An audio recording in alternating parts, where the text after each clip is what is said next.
Hello everyone, আজ বাড়িতে ব্রহ্মা পুজো উপলক্ষে একটি ছোট্ট মিনি ব্লগ। তোমরা ব্লগটা দেখতে থাকো পুরোটাই।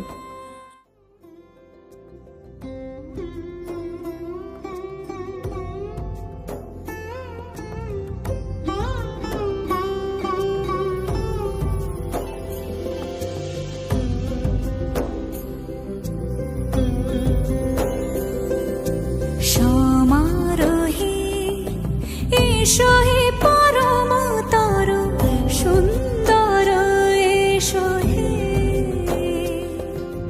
সমারোহে এসো হে পরমতর সুন্দর এসো হে। সমারোহে এসো হে পরমতর সুন্দর এসো হে।